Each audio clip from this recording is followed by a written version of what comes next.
well. Arcelormittal reported another annual loss. The company's chief executive, Paul O'Flaherty, joins us now for a closer look at the numbers. Good to have you with us today to update us on the numbers. It's obviously a key concern with regard to the losses that have been reported by Arcelormittal. Is it as difficult as the numbers reveal? Yeah, I think this year we invested 1.8 billion rand in relining our blast furnace. So that's fundamental to us. It was out for approximately 6 months. So we lost opportunity in terms of our profitability. So we estimate over and above the 1.8, there's an additional 1.2 billion rand of EBITDA we should have made. And that would have put us back into profitability. But having said that, the market's tough at the moment, particularly in the steel industry. Yeah. Let's come back to the operational efficiencies. What are you doing to combat that? Cutting costs is one of the easier steps. Yeah, so we've, I mean, for years before I joined Arcelor, they've always been on a cost-cutting drive. We downsized our corporate office at the end of last year, about 150 jobs that we had to let go at the corporate side. In terms of efficiencies, I think a lot is outside of our control. So we are subject to coal prices from imports because we have to import most of our coal. There's no South African equivalent. Kumba, our iron ore, 6 million tons of iron ore that we use is Kumba, but they have a cost plus 20% arrangement with us. So if their costs go up, we're not benefiting from the iron ore price decreasing at this stage.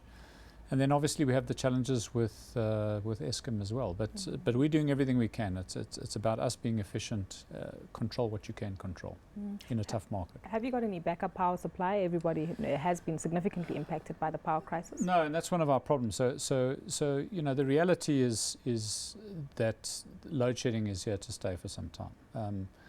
Our only appeal is if we could do it in a planned manner. So if on a Monday morning, it doesn't help us for Eskom to say we'll be okay for the week and then on Tuesday morning say we have a problem.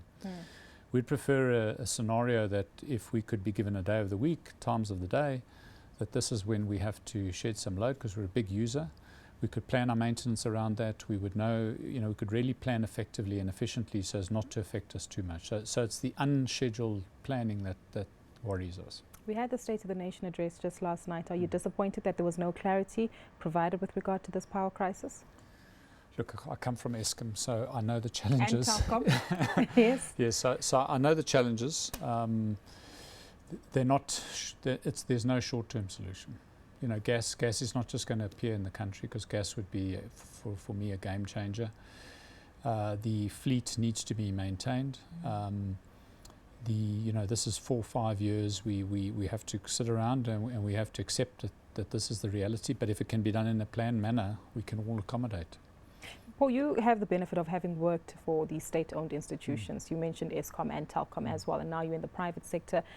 Is there enough transparency between these two sectors? Is the conversation taking place, especially with labour and in the fraternity that you're working in? Yeah, I mean, I think one of the things, you know, coming from Eskom, I mean, I think there's no doubt there's a sense of mistrust between government side and private sector side. So we have at Arcelormittal a lot of legacy issues, a lot of issues with Department of Trade and Industry around pricing. Are you charging too much to the local market? What are you doing for beneficiation? So what we've done is we've in a formal manner have set up working groups to actually address these issues once and for all, in a transparent, and we found a lot of goodwill there to actually deal with these issues once and for all. We're a South African company. We're here to stay. We can be part of the future.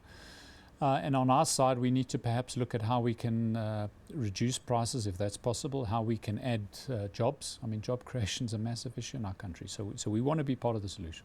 So what is the solution going forward? Because you need to instill shareholder confidence. Your share price has taken a knock. What's the plan going forward? Well, the first is let's get rid of the legacy issues. So let's agree on a way that pricing is affordable in South Africa and sustainable. Let's also agree that to have Chinese imports that are even below their operating costs is not a sustainable model. You know, let's agree that we need a sustainable primary steel industry in South Africa. We create directly 14,000 jobs, indirectly 90,000 jobs. We're a massive part of the country. So these are the issues we need to agree. Just to close off with very quickly, leadership. You are looking for a CFO. Correct. Is it difficult to attract talent, especially in such a difficult environment? Tough industry. So yes, we've got a good way forward. We believe we can get a very good person. We wish you all the best and thank you so much for coming through today.